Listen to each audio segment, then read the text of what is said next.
band that I used to throw up in a pitcher while we were playing because I didn't give a shit. I'd be like, behind the PA because I could get away with that. I mean, that's what we were doing. We were just like, who gave a shit? Hey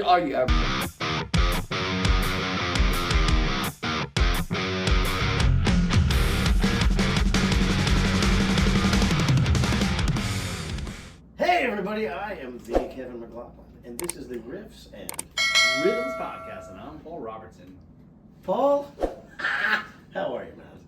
I'm not quite sure, but one thing no one else is either. Okay. So tonight we have a guest back on here with us here from last week. You guys tuned in there with the episode with Mike Lubeck. He's back on the podcast with us here, refreshed and looking like he just got back from some trout fishing. But the main thing I want to start off the podcast talking to him about is car insurance. How's your car insurance?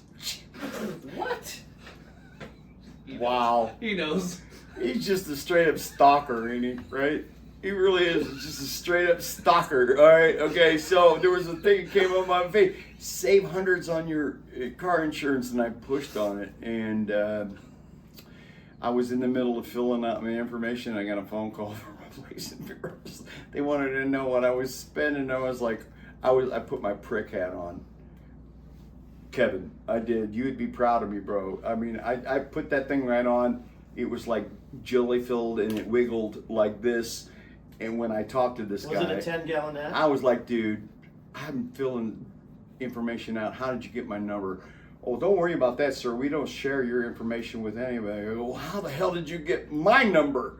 You know, so I was like, don't be rude. In the midst of filling out the online form, and they called you before you were finished? Yes. Well, I guess the submit button is a formality at this point. Not anymore. It was a guy in the other room on the other line who just picked up the phone. He called somebody. There's a guy on my HOA. I gotta keep my eye on him. So that is actual. That's probably true. You know, you can pay for a ClickFunnels. You can buy leads, or top quality is access to the camera, and they'll watch you do it. And when they see you starting to fill it out, they'll call you. I'm pretty disappointed, man, because anybody that would call you in the middle of that, could you show any respect or trust to? You know, right in the middle of this kind of conversation, you're like, you want me to give you money? Tell me how I'm going to trust you to do anything with my money. It would be really ironic if somebody's phone rings right now and it's an insurance company. That's okay. Yeah, that's okay. I deal with it. I do so many different things with these people. Sometimes I go, oh, hi. You know, I do that kind of stuff. I go, yes, this is who you're speaking with. That my name is, you know, and I just want to mess with them and keep them on the line as long as I possibly can, because if they're messing with me, they ain't calling somebody else. And and this is true. I'm not using this as some kind of a, thing. I go, well, excuse me, I'm a disabled veteran. I can't hear that well right now. If you can you explain to me exactly what you're trying, what it is that you want me to do? And just let them go. You know. And then you go, I'm sorry. The microwave buzzer just went, I have to go. Just, Have you ever told them, like, you're making the sounds like you're in the middle of sex and you answer the phone? I can't do that on this station. I've done that before, you know. I can't do this on this station. You've answered the phone during sex, you beast. Yes. Hi. Oh, hey. I would never. I would never disrespect my. Oh bitch. yes, this is a perfect time to talk about insurance. Yeah. Oh, yeah. No, I don't think. I mean, like, hey man, look. I think how warranty can is I about to run out. How can I disrespect my bitch when I'm in the middle of all this, man? Come on. Or religious calls. Would you like to talk about God? Oh God, yes. God, Jesus.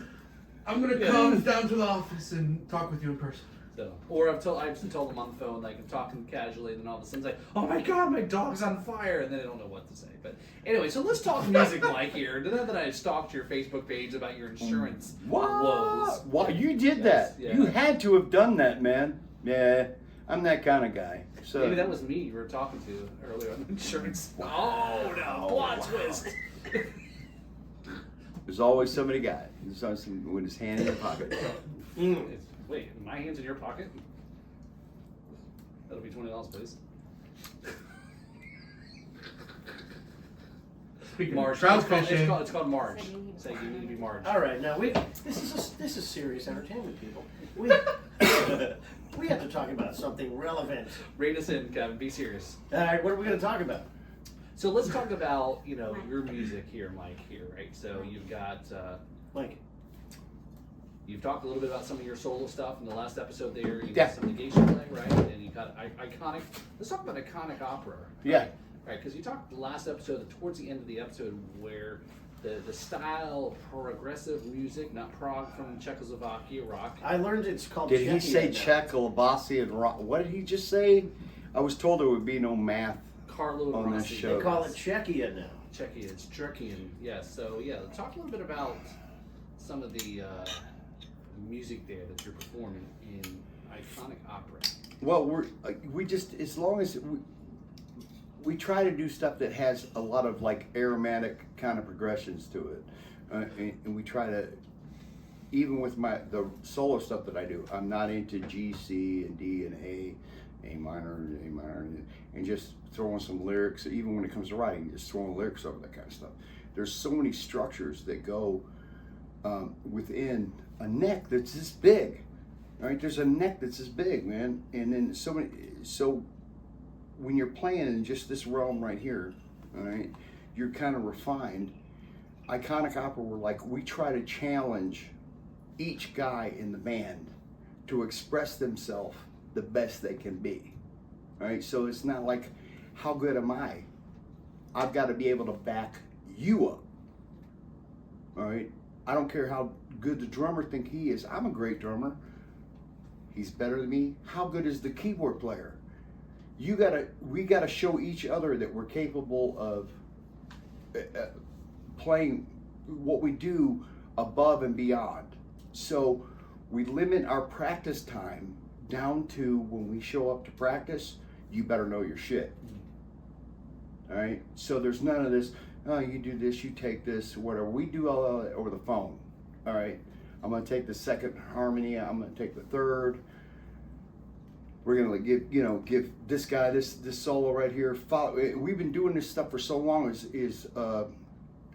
Is like we're able to control the aggression of the music as it extends into each platform. All right. So say we've got like 2 guitar players and a keyboard player. All right. So we've got 3 guys that could everybody in the band can sing. But you got these great musicians where everybody needs to shine. You do Elizabeth Reed, say, by the Allman Brothers. Everybody, you can do 2 songs for an hour for a set in an Allman Brothers band. You can just do 2 songs and just like let everybody just do, but they're following a certain guideline that's stepping up the ladder. And the bass player, which I was doing, I was kind of driving. It wasn't that I was driving everything. I would step up my progression every time that we would get up to a point to where the next guitar player would take over. And then blah, blah, blah, and then another guitar player would do. And then the bass player would take over. That extends stuff to where you're going from like 4, 5, 6 minutes to a song to where you're just like, okay, we got one more song to do and we're going to the house. You know what I'm saying? Okay, I've got these videos to where it's not that we're trying to overproduce or anything like that. It's that's the way like bands like the Allman Brothers wrote. High-end progressions. Everybody had a job in the band to do. You got to have the ego to step back as a bass player and let these other guys shine. And that's where we always demanded everything from the guys. I played in an ACDC tribute band for 15 years, Chicago Bonfire. The first show that I did with them was at the Chicago Playboy. It was the Milwaukee Playboy Mansion in Madison. We did the Chicago Playboy buildings. I was the bass player. Wasn't doing nothing. I just made it look good. You know what I'm saying? I'm just playing do do do do do do do do do do do do, but I made it look good. And you got to let these guys who have the talent just stand up and give each buddy a turn to express their talents, and then just step back. You drive. I'm the driver, see? I'm gonna bring each progression up one at a time. I add something, another realm, get up to a point to where, and then I bring it back down. The guitar players need to follow in a way to where I know after so many years with these guys, their guitar licks. I'm a drummer, I'm a bass player, I'm a guitar player. I know where these guys are gonna go. I know when they're playing their licks. I go, I've heard that lick before. All right, so I'm gonna bring it up the next notch. They're gonna come out of it. We're gonna go up that next notch. You know, and you just bring it back, and then everybody has to have the ego to pull it back down. And then you pass it along. Yeah. There you go. So you're. Wow, I'm sorry. Yeah. I'm sorry, dude. Did I make you want to cry? No, I'm with you 100%. Yeah, I'm just saying, it's not my job. You're talking about an ensemble effort. It's a job. It's my job to do one thing. It's everybody else's job to do another thing without anybody having this kind of thought that there's some kind of control over what is being produced. Well, yeah, it's an effort, right? If you're, it's Right. a band, right? Well, There's we all have a multiple- job to do, Right. and you just do it. Yeah. Right. And those that are soloists don't want to deal with other musicians, so I get it. In a way, yeah. I mean, if all you want to do is play G, C, D, E, A minor, and stuff like that, you can get by with that kind of stuff all day. But when you want to play, a song I just learned. This was a hole in my heart, my extreme. There's a lot of structure in that stuff. There isn't just like where you can get away and do this song where you're playing just a couple chords. There's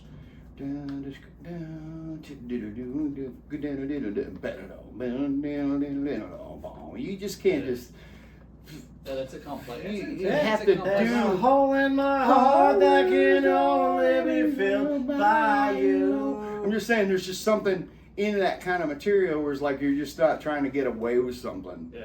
You know, I always want to do just like, well, I had to go home this week and learn this fucking thing for you, all right? And I learned it as best as I could, instead of just reading it off of some chart or something. That is for those that don't know this song. It's extreme. It came out in the early '90s on Porno Graffiti. Yep. Yeah. And 3 was that? That was there's their second album. Well, he was, the was- dude, he sang, he was the vocalist for Van Halen from Right, one album. Right, Gary Sharon. Yeah, Gary Yeah, Sharon. Yeah. And this song it's their biggest selling song, but it is completely nothing like any of their other music. Because you're not just, well, first of all, you're not approaching a song as like a song. You're not grabbing your guitar and going, I'm gonna go to G, I'm gonna go to A, my baby's just to the E, and then back to the C. Well, You know, just no. There's yeah. So sorry, let's kind of stick on this, and Mike, it's like that song. Growing up, I was, just around high school time frame, and a lot of that was the music I was listening to, and that extreme is a very. I got to underrated tell band, this. I right? toured many years with Dokken and Jackal and Skid Row and Blue Öyster Cult, LA Guns.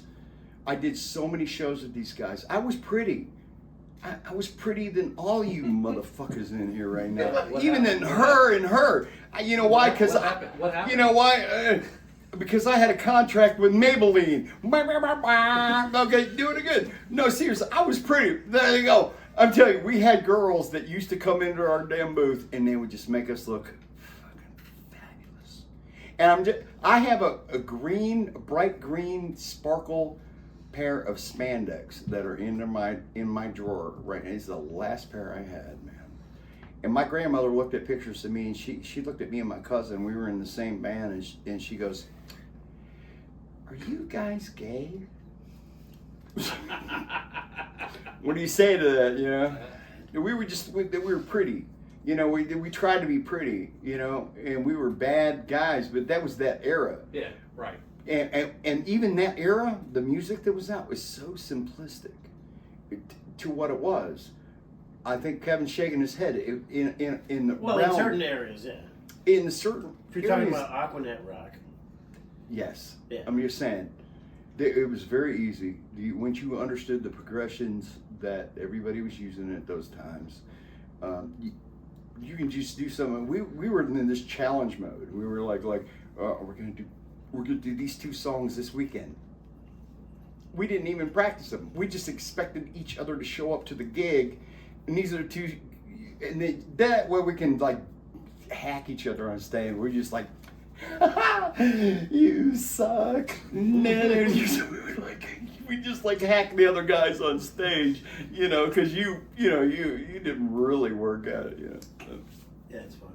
That time frame is, that when that song came out, you're talking about A Hole in the Heart, is what was also big at the same time was Mr. Big. Well, that was the whole thing. That was part of it, wasn't right? It was that kind of. Big. There was like another a connection. ripping guitar player, Paul right? Gilbert. Paul yeah. Gilbert. Oh my God. Who's man. still out there touring? Billy Sheehan. I saw Billy Sheehan open up for Van Halen, the 1984 tour. He was with a band called Tangent, and he walked out in front of me. I was like four rows back from this guy, and he walked up the bass. He was like, did it, and he's like pounding it. He's playing chunks of lacquer are coming off of this guy's bass into my face, because I mean he was just an animal. And now he's into winery dogs with Richie Cox and that. Now he's drinking wine and eating, drinking band cheese. Great and, band. That's it. Mike Portnoy on drums. I love that drummer now. But Well, it's a big incestuous kind of thing that's going on. Tony Levin is a big. I've always loved Tony. I've always loved Tony. As a big bass guy, that's I consider my main instrument is bass.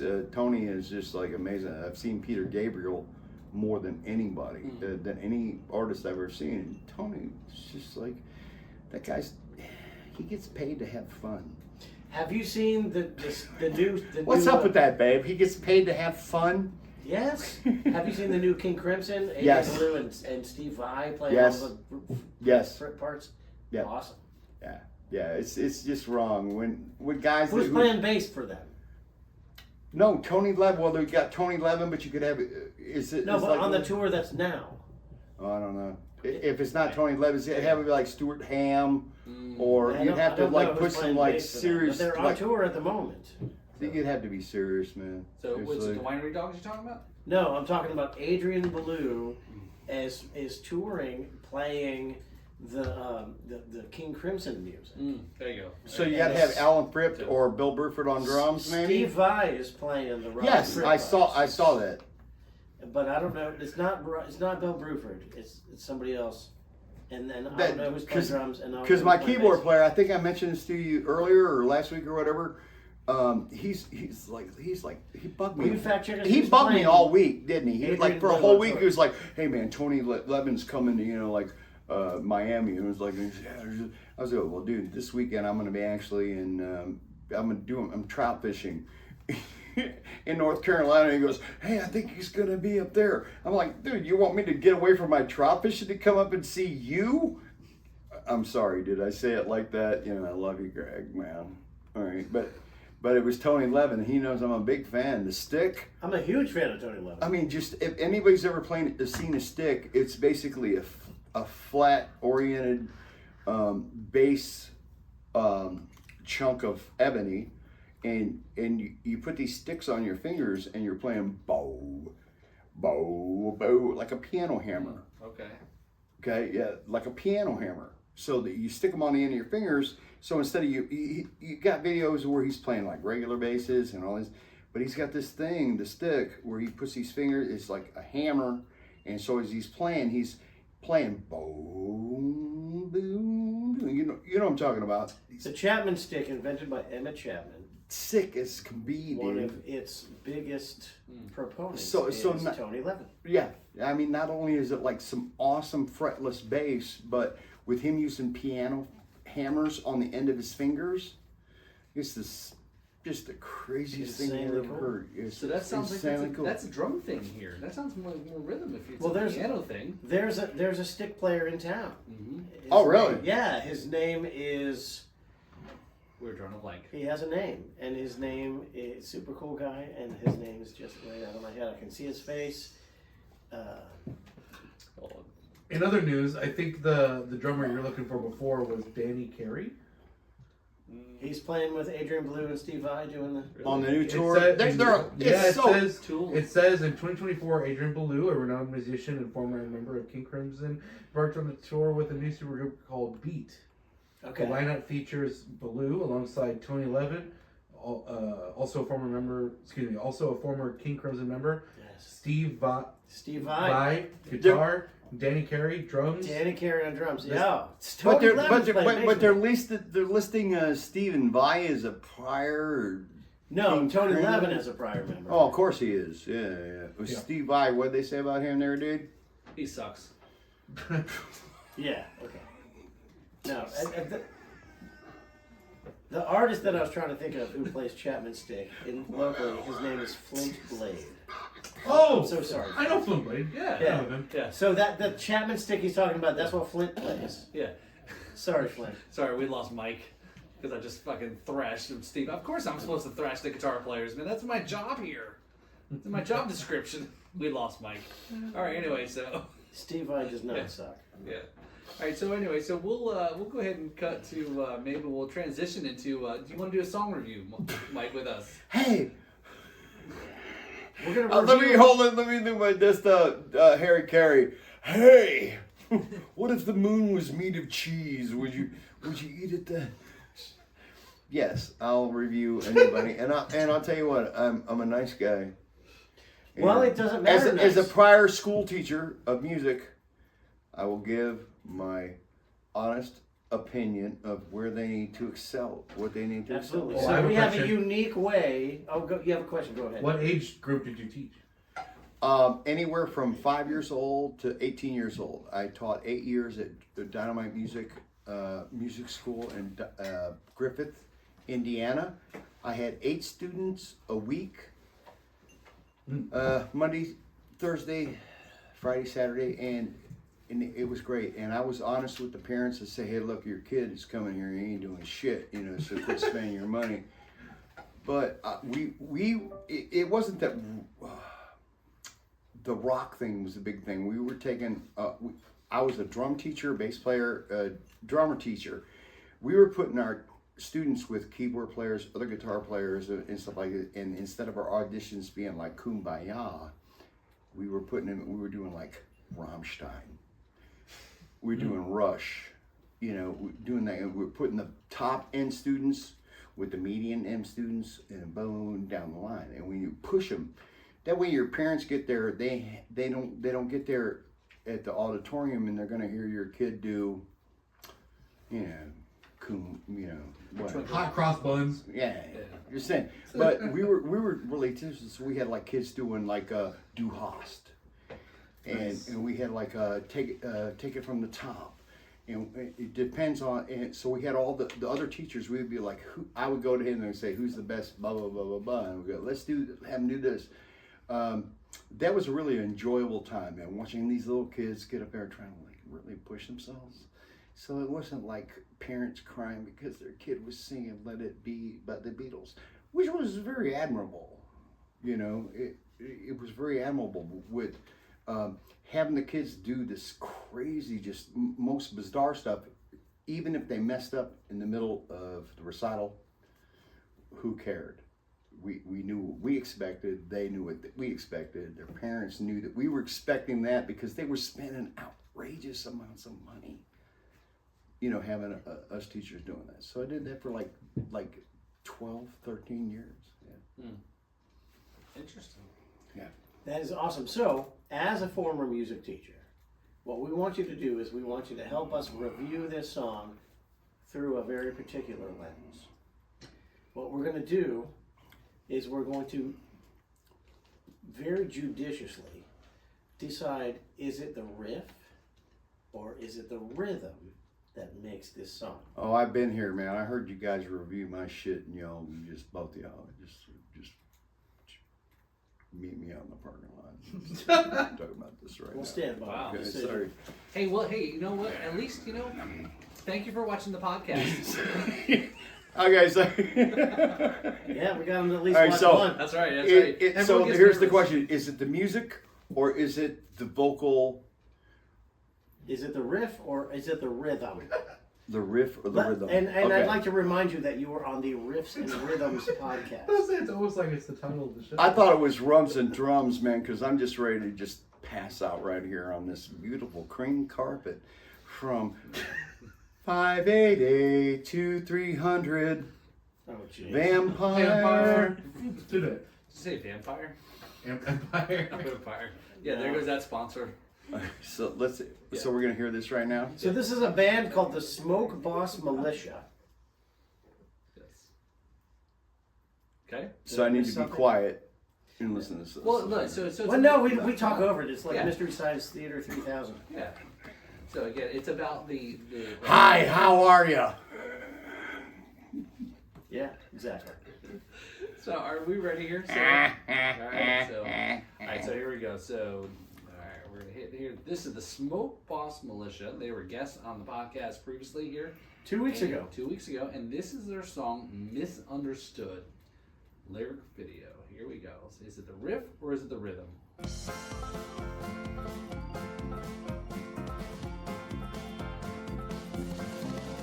I remember, and it's funny 'cause I don't remember anything. Most times you were crying 'cause I missed your call to worship even though you posted time. So right now I'm hearing it's very driving because the kick drum, right? And when I think something's right, I'm wrong. I'm not trying to start any fights. I'm just going back where I belong. No, you wish I would just fall in line. And sometimes I wish that I could. I am not misunderstood. I hear you driving rhythm. I am just misunderstood. I'm back at home now. Ain't trying to figure out who did what wrong with or who did what first. And I spent some days believing I was lost or I've been fucking targeted or I was cursed. But when everything's black or white, and I stay till I'm black and blue. Every dark day believes a dark night. Neither one has a scrap of a clue. No, I'm not the hero that you want. I'm not your personal Robin Hood. I am not misunderstanding. I am just misunderstood. Solo. I'm still hearing the predominant rhythm. It's 145. Everything is 145.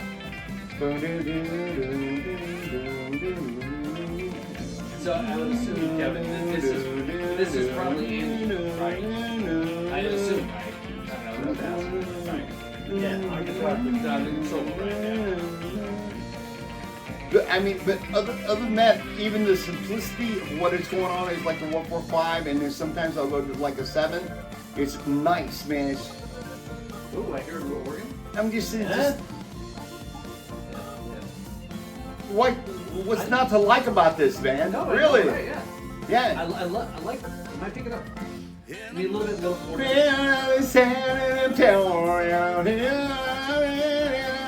I mean, that's beautiful, man. It's I'm hearing Banjo. I like the hi-hat work. You hear it?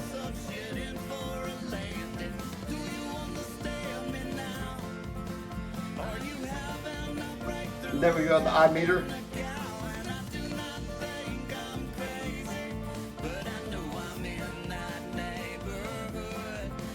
Nice. Nice turnaround.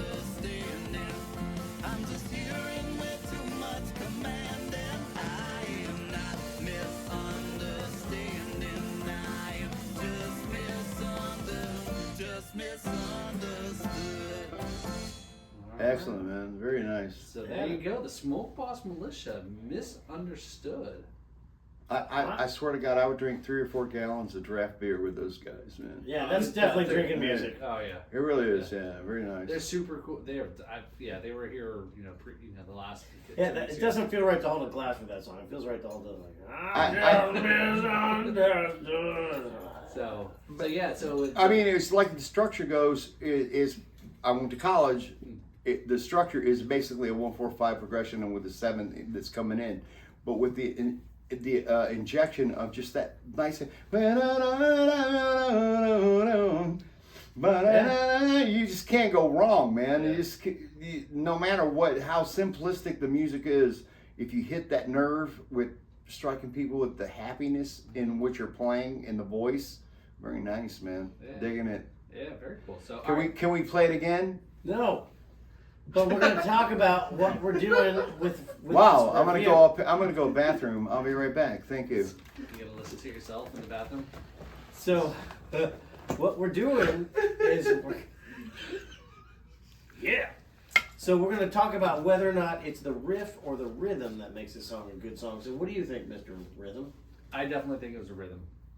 There's no melody involved in this. Nope, we don't talk about the melody. We just talk about the riff or the rhythm. She hasn't joined the podcast like yet. a Melody true has not joined the drummer podcast yet. Now, this song did have riff.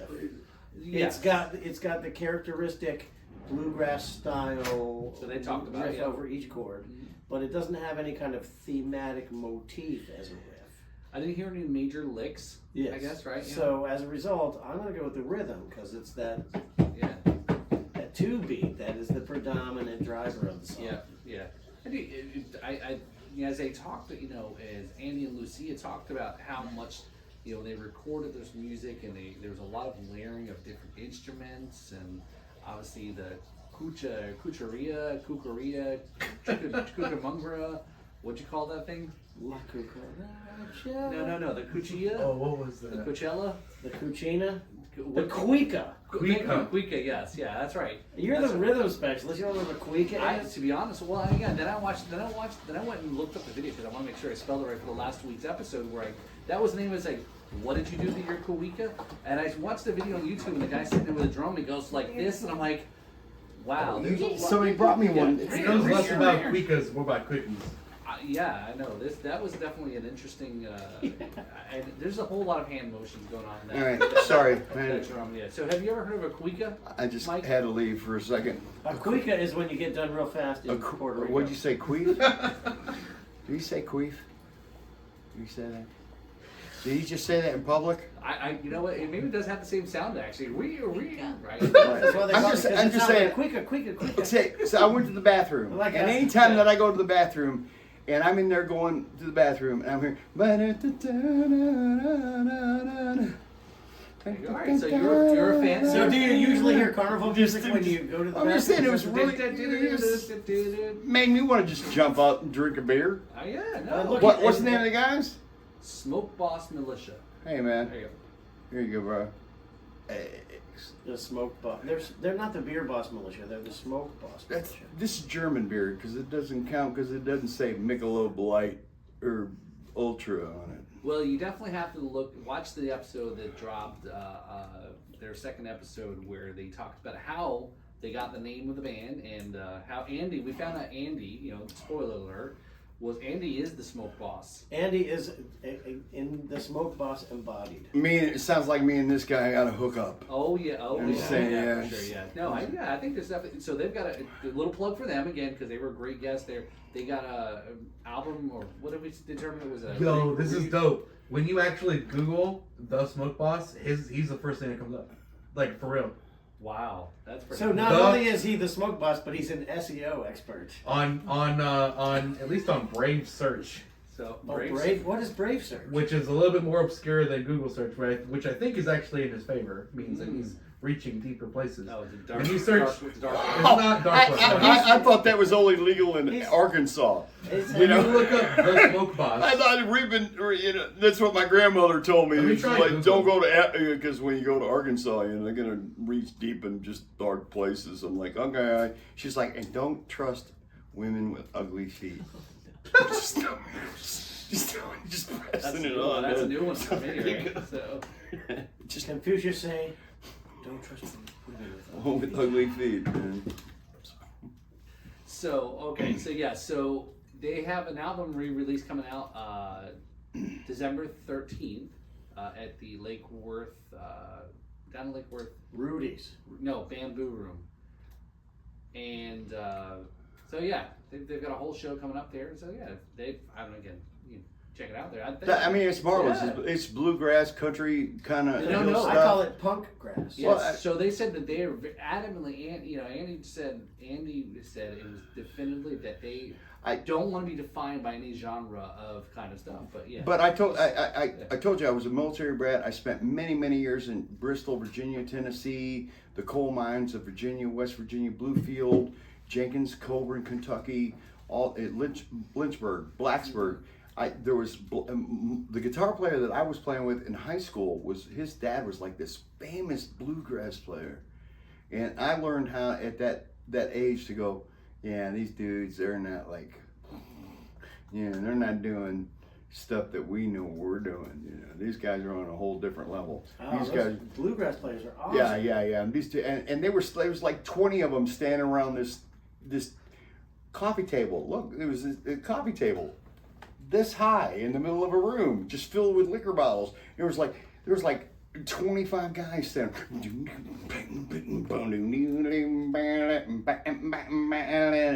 And man, we just at 16. That was a great experience, man. Watching these dudes do banjo. Just, I mean, there was so much going on in this music. Yeah. It was just like you just. One of my favorite concerts ever went to was Chet Atkins and Doc Watson in Appalachian State University Stadium in Boone, North Carolina. Boone, baby, Boone.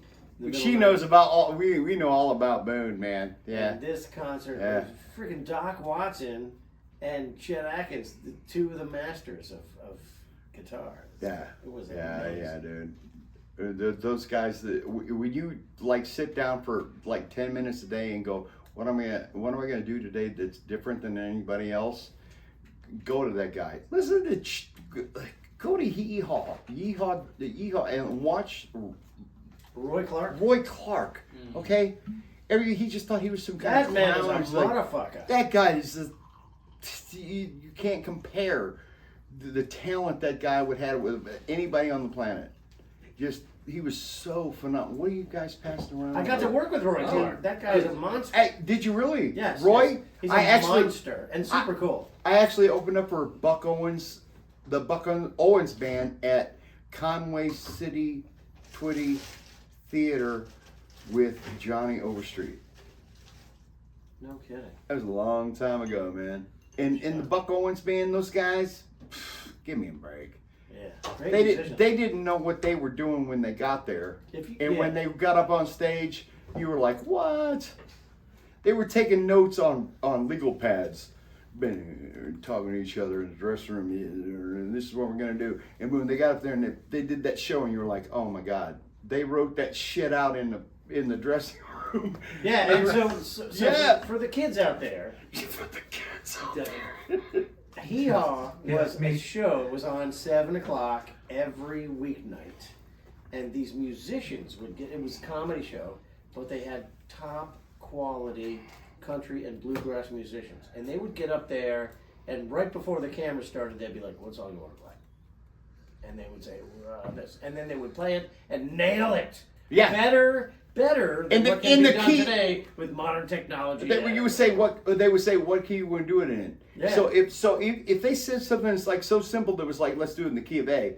If they did a progression to where it's like they're going to start the progression off and end with the song in the progression, there'd be they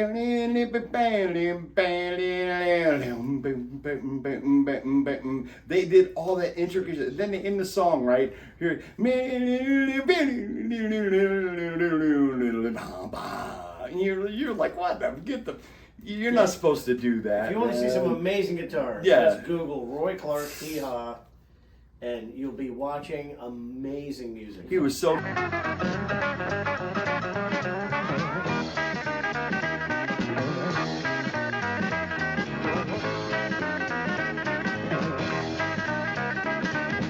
man. Very underrated guitar player. Roy Clark was just like smoking. He was like a god. One of the best ever. Really, one of the best, period. John McLaughlin. There's all kinds of great players. Robert Fritt. all these great music. Alan Holdsworth, you can always name a bunch of guys that were like great players, but Roy Clark was like kind of on a different level when it came to like just playing something, taking what was normalized and just expanding it to where you go, what? The first country guitar player that I could say actually shredded. He was a shredder, wasn't he? Yeah, he was a like country shredder. He was, man. He was. Yeah. So so do you think then he obviously? I mean, I think I already know your guys' answer to this is he got the credit. You know, like some people say, didn't recognize him as. I don't think he ever got the credit. I don't think he ever really got the credit that he ever deserved, man. Yeah. Because I mean, when you consider all the guitar players that everybody's like raising hell about and just giving these like, I'm coming. Yeah, Roy Clark eats them for breakfast. He eats them for breakfast, man. I mean, I love Jeff Beck. Jeff Beck Wired and Blow by Blow are two excellent albums. But when you come into Roy Clark with somebody who's like structurally just competent, yeah, but you can't compare. You can't compare that. You know what I'm saying? Jeff Beck has got an amazing thing. Jeff Beck Wired is like one of my favorite albums. Jeff Beck Wired, Sophie. But it's like the thing with Jeff Beck. I gotta tell you the story about Jeff Beck. Jeff Beck is the king of tone, and I just recently did a series of posts, and in one of which was the 4 things that contribute to my tone the most are my fingers. And I went and I got special backstage. Hold on, Kevin. Mike's blocking the camera with his ass there. I'm sorry. I'm sorry. The ass cam. Right? What was it? No, wait a second. That was the ass cam? That was. Yeah, that's the ass cam. That's the between the trailers ass cam. That sounds like some that's weird chunk. military project right there. He was taken out by the ass cam. Chunk cam. Missiles came down from the sky with the ass cam. I'm trying to come up with some military thing, like the. But you were talking about Jeff Beck. Wasn't he just like smoking? Oh my God! Out, over. Yeah, exactly. So the thing, my Jeff Beck story is, I got to see Jeff Beck live at the Hard Rock Orlando, and I got special. They have special like side stage seats, but like balcony side stage. So you're like backstage, but on a balcony. And so we got there and we got to see Soundcheck. And it was Orlando, and there's a ton of giant music stores in Orlando. And Jeff Beck obviously was endorsing a nameless guitar company at the time, a guitar amplifier company at the time. But for those of you in the know, they had red knobs, but then they never had red knobs. They had red knobs for a little while, and the red knob amplifiers were terrible. And so they got rid of the red knob amplifiers. But this was the red knob amplifier era. And so... Fender? I'm sorry, I didn't hear what you said. So, yes, right on target, thank you. So, these kids from the music store are unboxing these brand new... Fenders? Amplifiers. Beep! You missed.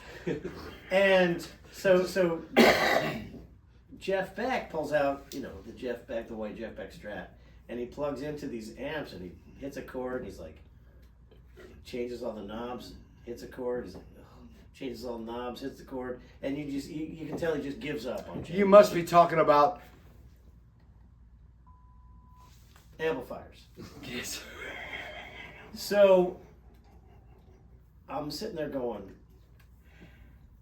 I've worked with a lot of artists. Right now, if he's going to throw a fit, he's going to start screaming at his road manager, and he's going to make everybody take all that crap off the stage, and there's going to be a big issue. And what happened instead was he kind of went like this, and he just kind of went like this,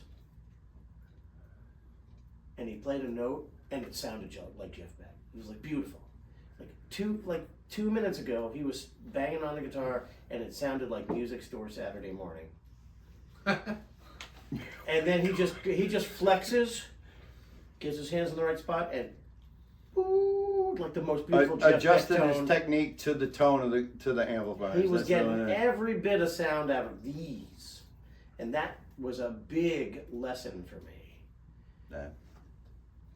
Beck was the guy, man. I mean, when Bull by Bull came out, I went out and bought this beautiful standard ebony Les Paul that was based on the structure of everything that he did on Blow by blow. Blow by Blow, and I had a collision with my truck and I lost a lot of equipment and everything. So I had to sell one. I wanted to sell one instrument that I had in my possession to pay for everything, and I sold that Les Paul, and I just killed myself to this damn day, man. I just growing up, you listening to like Blow by Blow, and I mean, when you have like guys like Jan Hammer playing with you and stuff like that, that's such a privilege, because you'd think that guitar players that are more on the bluesy end have to rely on something like guys like Ronnie Montrose. They rely on a certain sound that they developed, like with the L5 series, Lab series, and stuff like that. There's a reason why they depend on that stuff. And when I saw, I was able to get, I was gonna buy his guitar from the Blow by Blow album. Wow. Jeff's guitar? Yes, Jeff's, I was gonna buy Black it. Les Paul? And it was just ridiculous. How many tens of millions of dollars was that? It was about $55,000 he wanted for that thing, and so Fair enough. what I did is I went ahead and I purchased one that was constructed basically with the simulations. It was like when I set up my Ritchie Blackmore rig. I have a Ritchie Blackmore rig. I set up a certain amplifier with a TAC 212 reel to reel. I want to use a reel to reel tape recorder, because that's the preamp that Ritchie Blackmore always used. So I'm looking this week. Me and my girl are going this week, and I'm going to be looking at this beautiful Stratocaster. And the whole thing was like, you got to develop that sound, and Beck was able to capture a sound with the tones of the guitars that he had. I was willing to spend at that time any amount of money I wanted on that. So I got a cheap one, and then when I wrecked my car, the one I spent the money on, I got robbed. Ow. I got robbed. Ow. Yeah. So. And you've talked, Kevin, since recently you posted some stuff about in your page about your hands, and and talking about that. That's what you're referring to, right? Yeah. Yeah. Yeah, so I did a series of posts on my social media about Hand how modeling. did I get the sound, my guitar sound on the album. And so I featured my guitar amp, my speakers, my picks, my fingers. Let him know, man. Come on. No, that's it. There's nothing. It's the hands, guitar, chord, amplifier, speakers. That's it. Nothing else. Yeah. Yeah. Oh, I should include the microphones that got used. There you go. Nothing special there. It's SF57. I mean, if you like use one like at a 45, a degree angle towards the cone, and then you're using one like 3 feet out from the front of the amplifier. A lot of guys do that. They'll do one. Ooh, They'll do one like so the speaker cone is coming at you. So you got the cone angle like here. You have guys that'll do this, and you have guys that'll do this. They'll put two of them, so you're getting an ambience between the 45-degree angle, and because that's the way speakers are meant to run. They're not meant to run like right in your face, man. They're meant to the run. off-axis sound is Right, the best. they're meant to run like this, right? So this right here is where you're getting that optimum sound right there. Yeah, a lot of people. This right here is in your face. I played gigs to where the ACDC band I played with, we were so loud, I was just like, it would rattle my pants. I'd be like, and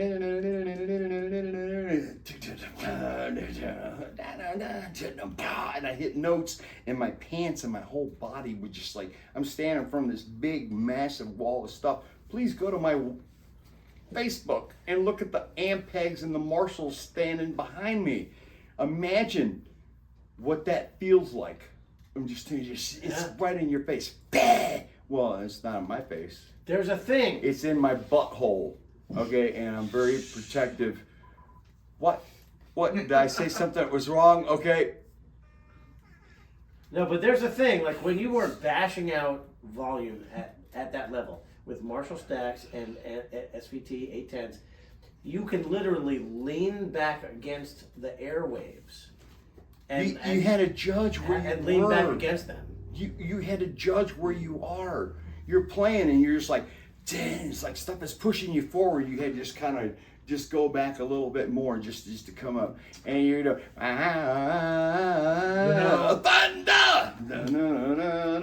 His butthole comment is not that out of pocket because I can kind of relate. Because I was at a club in Tampa for a friend's DJ set, and they had an array of like these crazy subwoofers, and I could feel it in my nutsack. I swear to you. Tinger, your little buddy. Huh? Yeah, just take it. Wait. You're in jail now. Rock and roll, heavy metal. What's Devin, are you saying that you and Mike are butt buddies? What? No comment. That's all right. I'm not P. Diddy. Okay. No Diddy. Sorry. No Diddy. No They had similar experiences at different times in different There you go. cities. All right. So Yes. Mike. So hold on. So sorry. So Synchronicity. we got a Yes. part here. So we want to hear another Tales on the Road story from you. Okay. So I know you. I'm not quite sure. Oh, how but you this talk. is the. All right. Yeah. I've been listening to Paul do this long enough. I can do it now. There you go. We are lucky enough to have a sponsor of the podcast. It is the House of Wine, beer, and spirits. This is the MVP of the week. Absolutely, and they supply us with nameless whiskey that we are enjoying very much. Very much. They supply us with all kinds of fun stuff, and so the House of Wine, Beer, and Spirits is sponsoring Tales from the Road here on the Riffs and Rhythms podcast. Technically the MVP, but we'll go with it. Oh no, you just asked them for Tales from the Road. Well, Tales from the Road, but they do the MVP. But anyway, Well, they no, they're sponsor. doing both. Yeah, they do both anyway. They're giving us booze. We don't Yeah. drink. We drink for free around here, actually. Yeah. All right, so I was trying to be all eloquent about it, but thanks for the free booze, everybody. Woo! So, Mike, how you doing? How do you top that? You getting permission for a story? Nope. Okay. I'm just like going through the vocabulary. And it may be something embarrassing about yourself. No, it's or not. It's somebody not. in the It's band. something very. A way to make fun of the drummer. No, let's do something that's very disturbing for us as musicians. Did you say disturbing? Yeah, sure. right. Disturbing. I think he said disturbing. He said disturbing. And can I rant a little bit? I mean, when I get to the end of it, it won't be a rant. It'll be just like I want some people to understand that what we do. You got 6 For minutes. what You we got do. 6 minutes to rant. Go Well, for it. holy shit, dude. Here we go. Hey, cheers, everybody. Yeah, cheers. Yeah. Cheers. Yeah. Oh man, get that camera going right there. Wow, here we go. My girlfriend dropped her phone, but that's okay. She just solved a word with 8 consonants on Scrabble. There we go. Oh, that is impressive. Good Yeah, I job. know. All right, There you cheers. go. Despite the limitation of her blonde hair. The word was Michael. What was it? What am I hearing? All right, so it's like, yeah, that's a word. Yeah, that's CTH on the end of that. Did so you just have a seizure? Was that one of those Czechoslovakian words that you're talking about? okay, so I'm gonna tell you something that is completely identifiable on the news. All right, so make sure we're recording on all cameras here. Make sure. He's gonna be over here digging into this shit right here. So Yeah. There we go. Let him tell the story first, Devin. 1987, 1988, somewhere around that area. I was with a band called Toys. We were young, we were pretty, we had no responsibility. We lived in college dorms and were going to school to use the educational system for musical knowledge and couldn't do math when we left there. So we're playing a club in Johnson City, Tennessee. It was one of the biggest. We had just opened up with a bunch of bands coming through that area. Pat Travers, Quiet Riot, all these groups were coming through at that time. And we were, when it came to Knoxville, Johnson City, Bristol, Tennessee, we were the guys. The And Tri-City we were area. We were the Toys. we were just a bunch of pretty guys that were prettier than all the girls that came to our show. So anyway, we had deals. We were just like, girls would show up to our show and they'd do our makeup and all that stuff, and we were going out and doing these great shows. We were getting ready to go on tour, and we did a show at a place called Thirsties, not Thirsty Turtles, Thirsties in Johnson City, Tennessee. It was the biggest rock bar. There were two big rock bars, Thirsties and Cowboys. We just opened up for Pat Travers at Cowboys. Pat Travers came off the bus. We were with this band, we were with this program, with this company. We supplied all the main front line and PA stuff. In other words, bands were coming in and we were doing like XYZ, YYT, Nantucket, all this stuff. We were supplying the main PA, and we would set up in front of their back line. We split the money half and half. Okay, With the sound company. Right. Yeah. Let me explain how that works. It's That's pretty smart. simple, right? So you have these bands, everybody's coming in, everyone wants to be famous and everything. We split the money half and half. We supplied our own equipment, frontline. The band that were headlining for it would bring in their stuff behind us and their PA and everything. The lights, everything was ours. We do the show, boom, we pull our stuff off, boom, they come on, and we got half of the money. Why? Because we supplied all the lighting and PA and all that other stuff. So anyway, so we were doing this show, and some people got kicked out at the show, and they left and they came back with gas cans of fuel. And we're like right at the end of the night, and they come, and there was this like chain link section at the back of Thirsties where they would put all the broken chairs and all this stuff, and the tanks for the syrup, for the Cokes and all that stuff in it. So they threw gas over it. So we're up on stage, last song of the night, and some friends of ours from a band that had just played at Cowboys right up the road come in, and he goes, the fucking building's on fire. Oh, was it Great White? No. Too soon? We knew those guys. Enough's enough, all those guys. We're all, I'm telling you, Local H, all those guys, we were just like, we were all that kind of in that genre of people. So the guy comes and says, the building's on fire. So we're like, I'm grabbing my shit, I'm throwing it, it's like, get up on the microphone, hey, everybody. So we run outside, and whoever had come had thrown that gas into the chain link fence, into the stack of wood and chairs and all that shit that was stacked against the wall, and the fire was going up into the building. So it blew into the roof of this venue. We ran inside and said, everybody, please, the building's on fire. And everybody was really, cool. There wasn't like a bunch of Beyonce bitches out there like scratching each other's shit out, just because they just wanted to just get home to mama. They ran out of there, okay? It had snowed the night before. So the snow trucks had pushed all the snow up against the walls of the building. So we're like chucking stuff out this backstage door.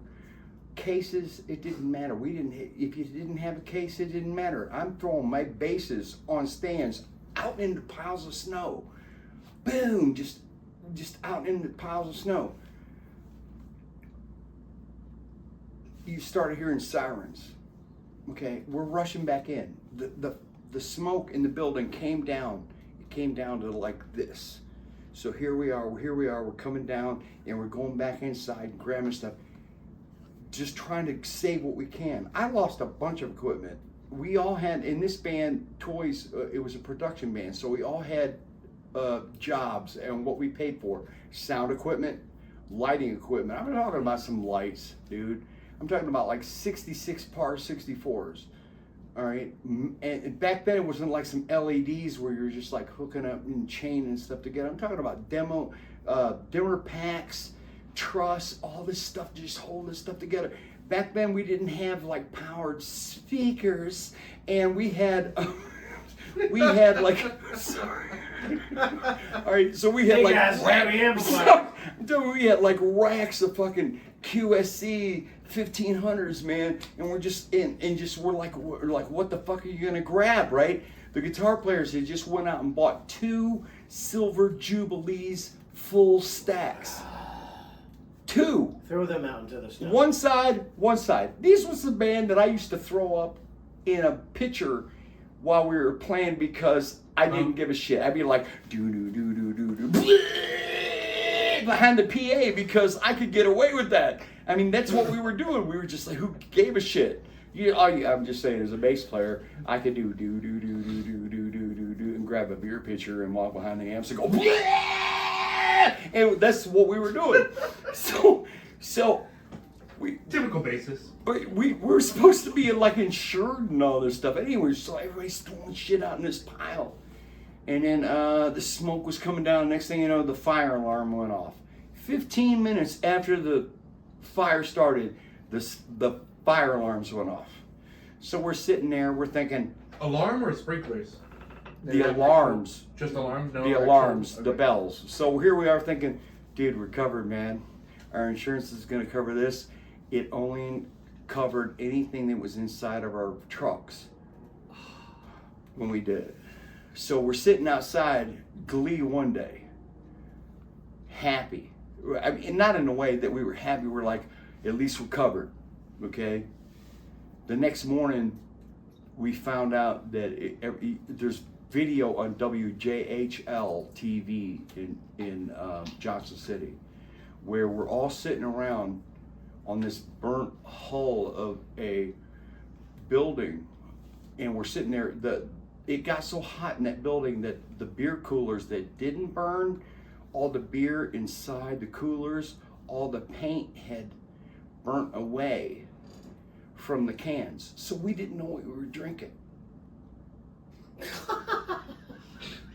We were just sitting there and we're just grabbing these white cans where, you know what I'm talking about? Where what happens? Wait.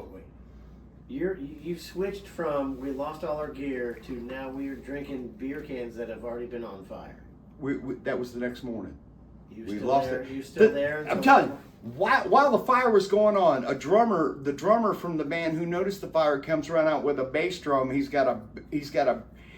running out of the damn building with a bass drum with 2 mounted toms and a bass drum pedal hooked to it, and the cops just jump his ass. They're just like, you're not supposed to go in the building while it's on fire. That's against the law. And they're just beating his ass. And his girlfriend's like, well, what the hell did he do? She said, shut up, Dad. You want to go to jail? You just fuck you, and you're going to go to jail too. They were just like pissed. They were like, so, but we went to bed confident thinking our insurance would pay for all this shit. Nah, it wasn't happening. All right, we lost everything. $65,000 worth of equipment. It's all in newspapers, TV, commercials, and all that bullshit. All right, because I know. Look over at him. He's chomping. Yeah, chomp, brother. All right. I wonder why it was didn't the sad. insurance cover it? Huh? Why did insurance cover it? Because the police? No, because your gear's not insured. If it's in the building, at a place, you have to have your own insurance for it. if it was in the if So it you have was to have in a the whole separate trucks, insurance? if it was in the trucks, Yeah, it's like property insurance. It's not in his property. You're covered. In your car. Oh, so you're talking about a different type of insurance. Yeah. Okay. Yeah. they didn't give a shit about us, man. All they Gotcha. wanted to do back in those days was just like use us. You know, we were just like little bitches That hasn't changed. and type glitches. No, that's horrible. And your description is starting to sink in, and that had to be catastrophic. Well, That we sucks. all had a purpose in the band. Certain members, every time we made money, certain members of the band were assigned to upgrade our PA systems. Okay. Certain members were assigned to upgrade our lighting and effect system. I was in charge of me by myself investing into lighting and power. The power that went to the lighting. So I was invested into. It's not like we were like at this point where you were just like walking into a fucking gig and plugging into the fucking wall, dude. We had like these big cases of like 16 gauge neoprene cables that we would like go into bars and we just like pull these things out 100 feet cables. We just like walk in and go behind the refrigerator and hook into their electrical systems like boom, and just that way if somebody opened a refrigerator door and everything went out, it didn't matter. We were rocking. All right. So I had my money built in. So this has anybody out there in the rock industry ever heard of a power supply? I am totally familiar with what you're talking about. So It's a big box, and what we did is we built our A distro. own. We built our own I know it is. a box where we had plugs and breaker boxes built into one big box. Part of it was 16 gauge cable, negative, positive, boom, stage, power cables, and all that stuff. We had breakers, okay. We were those kind of, hey, you know what, your bartender opens up a beer fridge and and your shit goes out. It doesn't matter, we're jamming, all right? That's a lot of money, man, that I spent on that stuff. So that was good. So how many lights did you have in your system? 66 par 64. 60. Oh, so I'm going to give a little bit of. And science. those are 500 to 1,000 watts. Yeah. So each one of those par cans was 1,000-watt incandescent bulb. They would burn your ass. So he's pulling 64,000 watts of power just for lighting, not including the sound. And so in order to make that happen, what you had to do is you had to break electrical code and unscrew the screws on the electrical panel and tie in ahead of the house 100. It's right to the amp pole. breaker. You're just tied basically going tied to the pole. straight to the telephone. That's what we did, going to the pole. So man. what he's talking about is when all the breakers blew in the building because you're stealing all their power, he was smart enough to go ahead and take the power at the top of the stream and do all of that way. They had their own portable electrical service. we were still jamming while you were spamming. Yeah. Yeah. And so let me go ahead and go on to say that not only did they have 6,400 watts of draw for their lighting system, but they probably had twice that much for their amplification system because those QSC 1500s had a very high power transfer ratio of 15%. So that 1,500 times 10 amplifiers was 10% of the draw that they actually took. Kevin, you know what I'm talking about? We had to do math Yes. back in those days, okay? Yes. We had 2 racks of QSC 1500s, 2 big racks. It wasn't like somebody going up to, I got 2 speakers and a power amp, and I mean, here we go. And then I'm talking about, we had these huge racks of power amps. The loudest band I ever saw in my whole life was Iron Maiden. They had 72 QSC 1500 watt power amps. You know what that could do to, I mean, look, I can't have children ever again. I woke up the next morning traumatized. That's what that pure wattage can do, and that's what we were doing in bars. That's what we were doing in bars. Yeah. So if you are currently an It's not like it electrician, doesn't need pull-out game. if you're currently an electrician, all right, the two-phase Thank power you. that I love goes you to backing me up on the this. two-phase power that goes to a house. Imagine those wires from the transformer glowing orange because of the draw from this band right here. That's right. That That's is exactly what we're what's doing. going on. That's what we're doing. And I'm not entirely convinced that it was gasoline that caused that fire. Now that I'm thinking No, about and it. there was 2 dudes that came back with some gas cans because there was this outer thing next to the building where they took all their chairs and broken bottles. Not broken chairs, broken tables, and they put it in with their what do you call them? Coke syrup containers. Mm-hmm. Right. Yes. So they would Yeah, like for the bar. Right. So they would The came out. fountain So when they machine. came out and they threw all this stuff, it was against the wall, and when they caught it on fire, it went straight up into the awning, straight into the roof. That's what happened. So it went from these guys. So we're out there like pitching snow on it.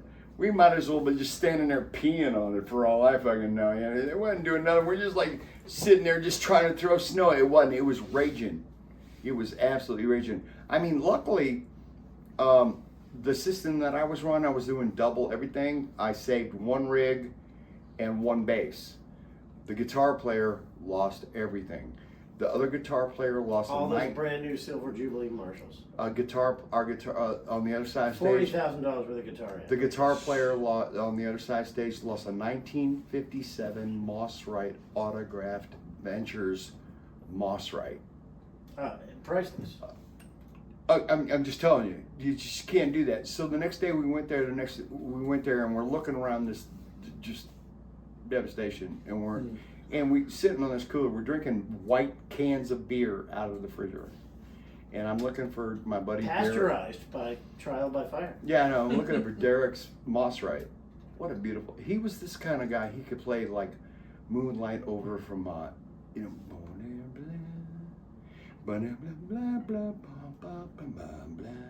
I'm just like, then he was like, hey man, y'all sound really good, man. I like that kind of stuff y'all doing over here. Well, he was from, you know, Jonesboro, Tennessee. Oh yeah. Yeah, he was like, but he played, man. Hey man, I love that stuff, man. That is pretty cool, man. I love it. But he's a great guitar player. He'd lost this Moss Wright. When we found it because of the wood, it had got so hot, it burned through the stage. So we're talking about a 4-foot stage, right? Because of how solid that Moss Wright wood was, it got so red hot, it burned through the stage and fell on the ground. So we're looking through shit. I found my microphone in just a regular SF58 in a pile of molten metal with the head of the microphone sticking out of this pool of metal, right? So we're looking around and then we see this hole, and we look down and there's Derek's Moss Wright. I don't give a shit about, and what was really cool, Mike Mahaffey was our guitar player. I gotta say this really quickly, man. I told I wanted to say this. Mike Mahaffey was my roommate in college. He and his brother Matt Mahaffey wrote the soundtrack to this is really hard, man. He was my roommate in college, Shrek 1 and 2. Wow. And he was one of my best friends, and I had his brother Matt still lives in Stony Village in LA. Michael was my best friend. The greatest Yngwie Malmsteen impressionist. This guy was like,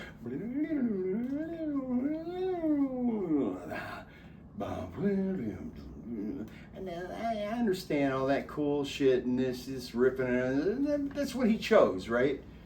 But he did something with his career, all right? Shrek 1 and 2, you just can't get away with just saying, hey, like, this is what I just did, all right? He passed away about 10 years ago from a heart attack. He came back after the premiere of Shrek 2 in Paris.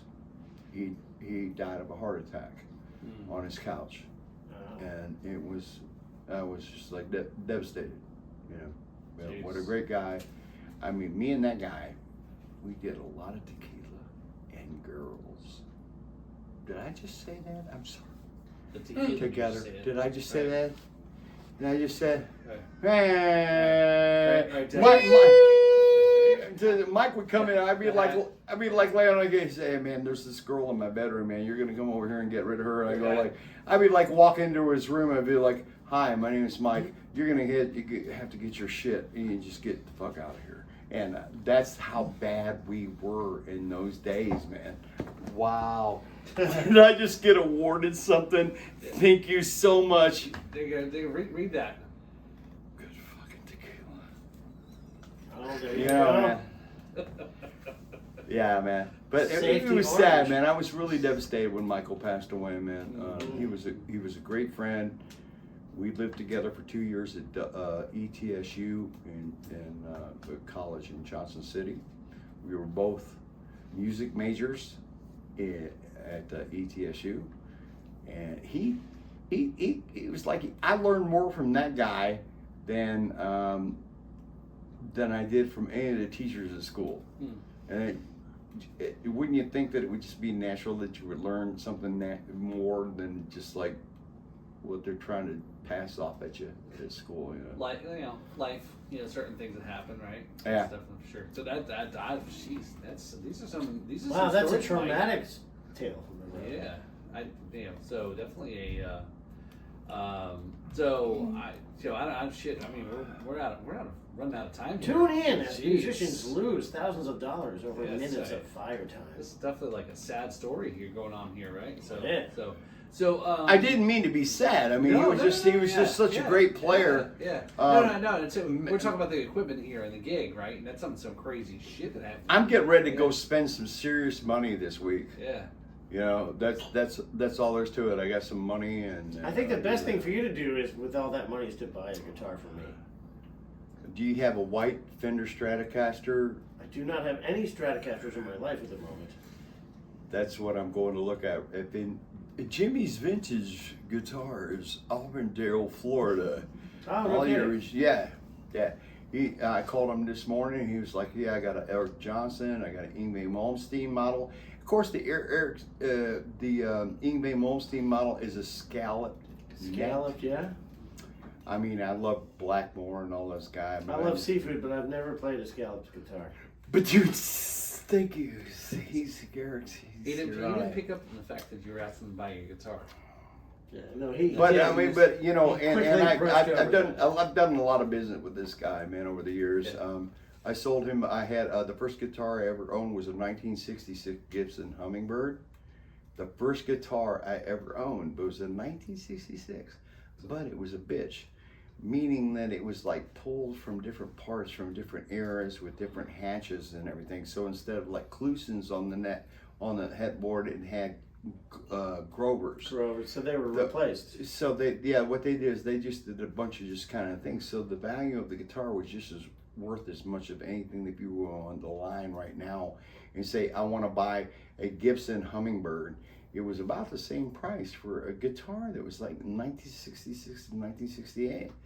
You know, so I just decided to spend twice that amount of money on stuff that I wanted. You know what I'm saying? That's the way you go. So I'm going to go see this guy, Jimmy's Vintage Guitars in Auburndale. In Auburndale? I didn't know there was a guitar shop in Auburndale.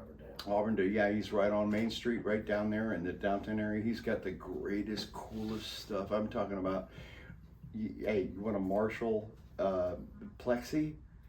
A 66 Plexi? I do. There you go. You want a Marshall It was 66 like Plexi? Yes. I mean, this is the guy to go see right there. Yeah, I'm just telling you, he's the guy to go see, man. Okay, so I called him up this afternoon looking for an Olympic white Fender Stratocaster. He says, well, I've got one that's a Eric Johnson model and one that's just a regular American Standard. So I'm going to do what I can this week when I go over there next week.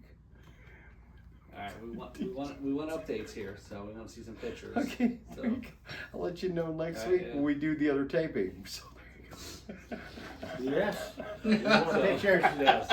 so all right, so let's wrap this sucker up here. So, wow, this is I'm not quite Is sure. it time to wrap it up? I'm sure we'll wrap it. Well, yeah. I hate to do that to you, man, but dude, No doubt thank there's you, stuff we man. haven't talked about. Have we talked about the Riffs and Rhythms Festival? No, yeah. Let's wrap that. Yeah, do that. Yeah, let's Yeah. let's close with it. We should definitely discuss the So. Noxx and Dunn Riffs and Rhythms Music Festival. This is a thing that is the celebration of the first year of this entire podcast. Noxx and Dunn has been our rum sponsor. They are the primary sponsor for the event. We're doing it at the Disney-like and scenic Hope Sound Farmers Market, That's right.